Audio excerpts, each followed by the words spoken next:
तबके के लोगों को हम मुख्यमंत्री तक हुए हैं, इसमें कोई बात नहीं है। लेकिन जितने आदमियों का नाम इन्होंने अभी लिखाया, जिनके बारे में इन्होंने जीवनी लिखी है, हम समझते हैं कि सबसे नीचे तबके के लोग जाति में भी, आर्थिक दृष्टिकोण से भी, सामाजिक दृष्टिकोण से भी सबसे गए गुजरे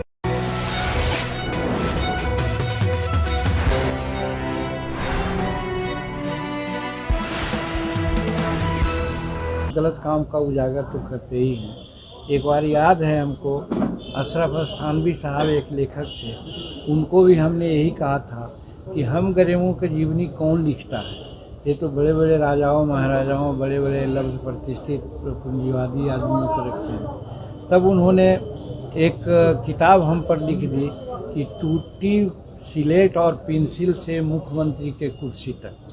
वो किताबें निकली है हिंदी में, अंग्रेजी में, उर्दू में। तो वहाँ तक हम लिमिटेड थे कि हो गया मेरा। लेकिन जब ये वर्तमान अभी ये लोग हमारे से संपर्क किए, खास करके हमारा जो पर्सनल सेक्रेटरी हैं सुबोध बाबू, वो भी बहुत साहित्यिक आदमी हैं। तब इनसे पूरा नाम क्या लिखा? संजीव चंदन। हाँ, श्री संजीव चंदन जी से संपर्क उन्होंने किया।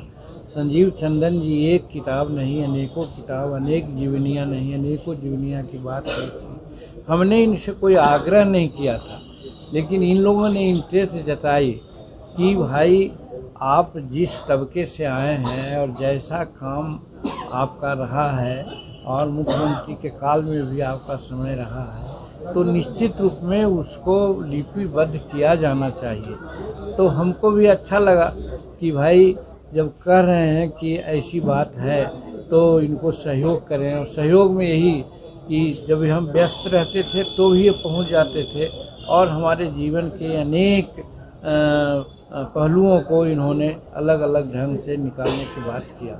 तो मैं तो समझता हूँ, धन्यवाद देना चाहता हूँ कि हमारे ऐसे गरीब तबके के लोगों को हम मुख्यमंत्री तक हुए हैं, इसमें कोई बात नहीं है। लेकिन जितने आदमियों का नाम इन्होंने अभी लिखाया, जिनके बारे में इन्होंने जीवनी लिखी है, हम समझते हैं कि सबसे नीचे तबके के लोग जाति में भी, आर्थिक दृष्टिकोण से भी, सामाजिक दृष्टिकोण से भी सबसे गए गुजरे लोगों में हम रहे। और एक ब्राह्मण होकर के चंदन जी अपना, जैसा मालूम हुआ है, हमारे जीवनी लिखने में इंटरेस्टेड हुए हैं, इसलिए इनको हम बहुत बहुत आभार व्यक्त करते हैं। और हम समझते हैं कि मेरे जीवन का जो आकृतियाँ हैं इन्होंने लिखा है, तो हमारे समाज के बहुत लोगों को उसमें लाइन मिलेगा, पथ प्रदर्शन मिलेगा। जैसे एक इंस्टांस हम बतलाते हैं, हम जहाँ जन्मे थे वहाँ पर दो बात, पढ़ाई लिखाई का कोई हिसाब नहीं, राजनीति में आने का तो कोई सवाल ही नहीं। लेकिन पढ़ाई लिखाई की स्थिति ये हो गई कि मेरे पिताजी नाच करते थे, जैसे जितिया का नाच हुआ, नेटुआ का नाच हुआ, वो करते रहे।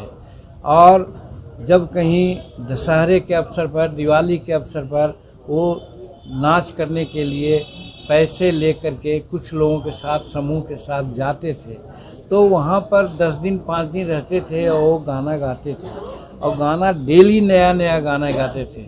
तो वहाँ के रहने वालों ने कहा, वहाँ क्या कलनौर एक बस्ती है मखदुमपुर में, वहाँ वो जाते थे। तो वहाँ के लोगों ने कहा कि आप इतना कितना पढ़े लिखे हैं? तो हमारे बाबूजी ने कहा कि बाबू हम पढ़े लिखे नहीं हैं। कहें कि इतना गाना भजन कहाँ से याद आया? तो कहें कि सब भगवान की कृपा है, माँ सरस्वती की कृपा है। तब उन्होंने कहा कि आपको बेटा उटा है? तो उस समय हम थे अकेले, हमारा छोटा भाई 8 वर्ष के बाद हुआ था, हम 7 वर्ष में रहे होंगे। तो कहीं हाँ एक बेटा है। तो उन्होंने कहा कि तुम अपने बेटा को पढ़ाओ। और यही भावना लेकर के बहुत कष्ट उन्होंने सहा, मारपीट सहा, घर से बाहर निकलने की तलाशी भी सही, लेकिन बावजूद उसके अपने ये पर वो अड़े रहे।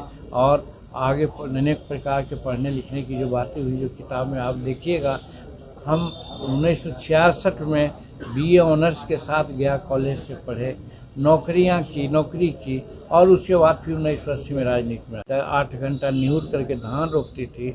हमारे पिताजी हल चलाते थे और उस घर के लोग ये सोचे कि राजनीति में जाए तो लोग ने कहा कि ये पागल हो गया है, ये काहे ऐसा सोचता है।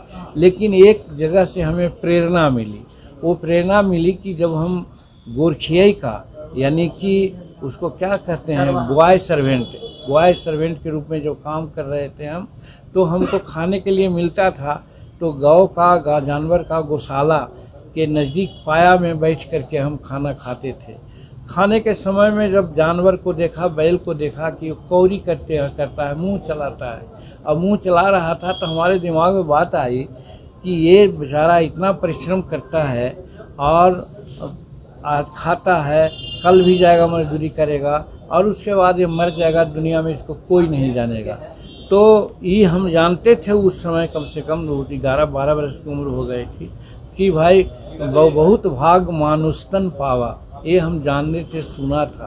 तो हमको लगा कि हम मनुष्य घर में जन्म लिया है तो हमको सिर्फ इस तरह से कवियाई करेंगे, गोरखियाई करेंगे और पढ़ेंगे लिखेंगे नहीं, या पढ़े लिखेंगे भी हम नौकरी करेंगे तो हम समाज को क्या देंगे।